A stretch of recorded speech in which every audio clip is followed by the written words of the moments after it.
चलिए, आज एक ऐसी प्राचीन कहानी में चलते हैं जो धर्म, कर्तव्य और प्रेम के बीच के एक शाश्वत संघर्ष को दिखाती है।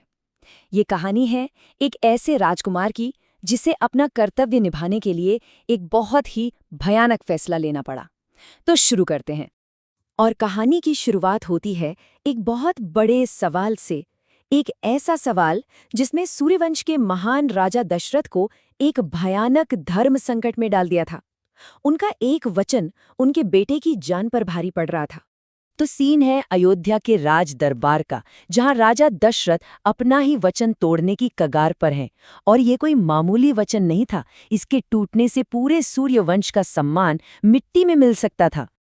और इसी धर्म संकट के बीच दरबार में गूंजते हैं क्रोधित ऋषि विश्वामित्र के ये शब्द। देखिए, उन्होंने राजा दशरथ से उनके पुत्र राम को अपने यज्ञ की रक्षा के लिए मांगा था, पर एक पिता का दिल ये बात मान ही नहीं पा रहा था। तो राजा दशरथ यहाँ दो पाटों के बीच पिस रहे थे।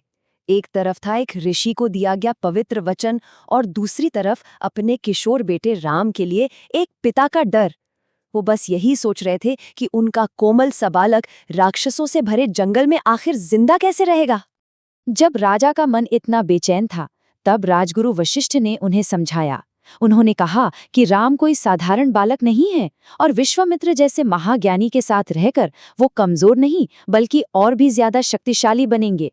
असल में यही तो राम की नियति है। इन शब्दों ने राजा को हिम्मत दी, और भारी मन से उन्होंने अपने बेटों को विदा कर दिया। तो अब महल का आराम पीछे छूट चुका है, और कहानी एक अनजान और भयानक सफर की ओर बढ़ रही है। दो सुकुमार राजकुमार राम और लक्ष्मण एक तपस्वी ऋषि के पीछे पीछे उस जंगल में जा रहे थे जहां हर कदम पर खतरा था। वाल्मीकि के ये शब्द उस जंगल के खौफ को बताने के लिए काफी हैं। सोचिए जरा, ये कोई आम जंगल नहीं था। ये एक ऐसी जगह थी जहां रोशनी तक आने से कांपती थी। माहौल में एक अजीब सा अनजाना डर भरा हुआ था।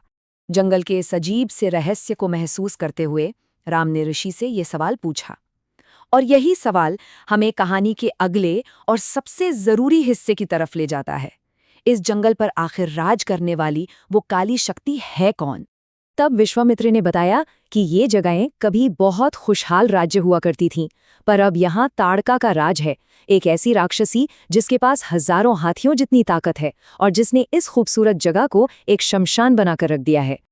अब हम कहानी के उस मोड़ पर आ गए हैं जहां आमना सामना तय है। जंगल में अचानक अजीब अजीब घटनाएं होने लगती हैं जो उस भयानक राक्षसी के आने का साफ साफ संकेत दे रही थीं। ऐसा लगा जैसे प्रकृति भी ताड़का की शक्ति के आगे कांप उठी हो। अचानक जमीन हिलने लगी और आसमान से पत्थर बरसने लगे। ये कोई कुदरती आफत नहीं थी, ये एक शैतानी शक्ति का प्रदर्शन था। और फिर पेड़ों के झुरमुट से वो दिखाई दी, पूरी नहीं, बस एक विशाल काली परछाई और उसकी जलती हुई कोयले जैसी आंखें। ये डर पैदा करने का एक ऐसा तरीका है जहां कल्पना हकीकत से ज्यादा डरावनी लगने लगती है। और फिर ताड़का की आवाज गूंजती है। उसकी चुनौती बिल्कुल साफ थी। वो इन राजकुमारों को अपनी बलि बनाने आई थी। उसके शब्दों में नफरत और क्रूरता के सिवा कुछ नहीं था। अब आता है कहानी का सबसे बड़ा मोड़, वो पल जहां युवा राम को एक ऐसा नैतिक फैसला लेना है जो उनके पूरे जीवन की दिशा तय कर देगा। ये सिर्फ एक लड़ाई नहीं थी, ये धर्म की असली परीक्षा थी। राम के मन में कहीं ना कहीं ये दुविधा थी कि वो एक स्त्री पर बाण कैसे चलाएं, और यहीं विश्वामित्र उन्हें एक बहुत गहरा सबक सिखाते हैं। वो कहते हैं कि जब कोई इंसान अधर्म का ही प्रतीक बन जाए तो उसका लिंग या रूप कोई मायने नहीं रखता। यही इस प्रसंग का असली सार है। और लक्ष्मण की ये बात हालत को और भी साफ कर देती है। ताड़का सिर्फ ताकतवर ही नहीं थी, वो धोखेबाज भी थी। वो छिप छिप कर वार कर रही थी, जो युद्ध के नियमों के बिल्कुल खिलाफ था।